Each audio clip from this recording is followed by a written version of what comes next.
নমস্কাৰ প্ৰিয় দৰ্শকসকল প্ৰয়াসৰ মজিয়ালৈ আপোনালোক সকলোকে স্বাগতম জনাইছোঁ আজিৰ পৰা আমি প্ৰয়াসত এটি নতুন শিতান আৰম্ভ কৰিবলৈ লৈছোঁ এই শিতানটি ইংৰাজী গ্ৰামাৰৰ ওপৰত হ'ব আশা কৰিছোঁ সকলোৱে সহায় সহযোগ কৰিব আৰু ইংৰাজী গ্ৰামাৰৰ বিষয়ে এই শিতানত আমি সকলো একেলগে আলোচনা কৰিবলৈ সমৰ্থ হ'ম তেতিয়াহ'লে আহক আজিৰ প্ৰথম খণ্ডটিত আমি আলোচনা কৰোঁ ইংৰাজী গ্ৰামাৰৰ এটি অতি গুৰুত্বপূৰ্ণ বিষয় আজি আমি আলোচনা কৰিম সাবজেক্ট আৰু প্ৰেডিকেটৰ বিষয়ে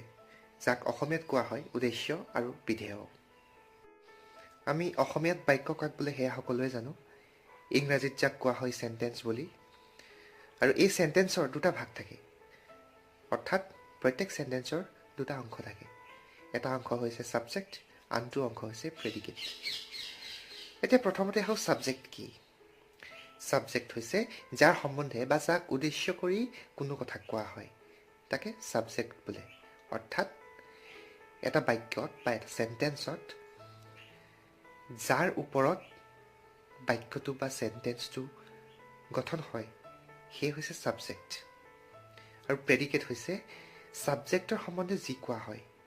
সেয়া হৈছে প্ৰেডিকেট আমি এটা উদাহৰণ দিলে ভালদৰে বুজি পাম Ram is playing football. ইয়াত সাবজেক্ট হৈছে ৰাম অৰ্থাৎ সেন্টেন্সটোত ৰামক কেন্দ্ৰ কৰি কথাখিনি কোৱা হৈছে ৰামে কি কৰি আছে এণ্ড দ্য আনচাৰ ইজ ৰামে ফুটবল খেলি আছে ৰাম ইজ প্লেয়িং ফুটবল ৰামটো হৈছে subject and is playing football who is playing football Ram অৰ্থাৎ সাবজেক্টটোৰ কথা আমি গম পালোঁ আৰু প্ৰেডিকেটটো ৰামে কি কৰি আছে অৰ্থাৎ সাবজেক্টটোৱে কি কৰিছে সেইটো প্ৰেডিকেটে কয় আপোনালোকে বুজি পাইছেনে বাৰু আহকচোন আৰু দুটামান উদাহৰণৰ সহায়ে আমি ভালদৰে বুজিলোঁ অনুগ্ৰহ কৰি কাগজখনত লিখা বাক্যকেইটালৈ মন কৰক প্ৰথম বাক্যটোত আছে চেম কেন প্লে ফুটবল দ্বিতীয় বাক্যটোত আছে হি নিডছ মানি তৃতীয় বাক্যটোত আছে গীতা ইজ আ ষ্টুডেণ্ট চতুৰ্থ বাক্যটোত আছে শ্বি ইজ আ গাৰ্ল আৰু একেবাৰে শেষৰ বাক্যটোত আছে ৰাভি ৱেণ্ট টু মুম্বাই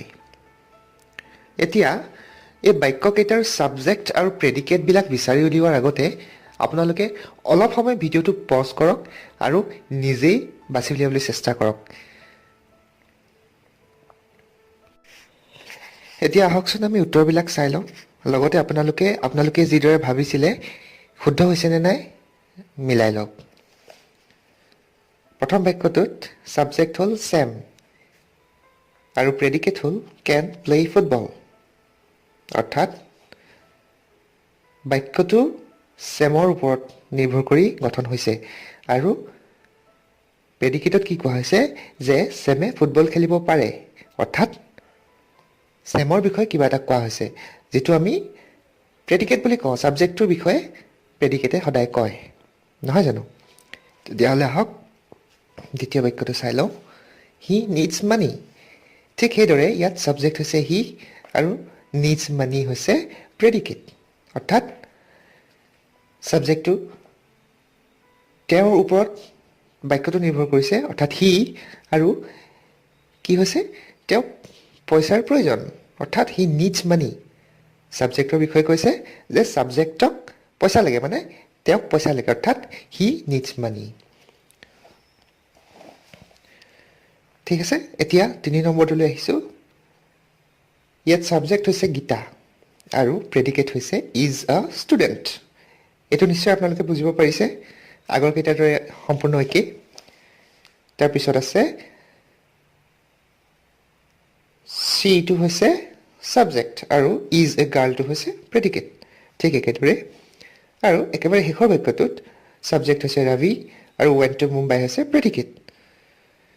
এইটোও ঠিক আগৰ দৰে তথাপি অলপ কৈ দিছোঁ এই বাক্যটোত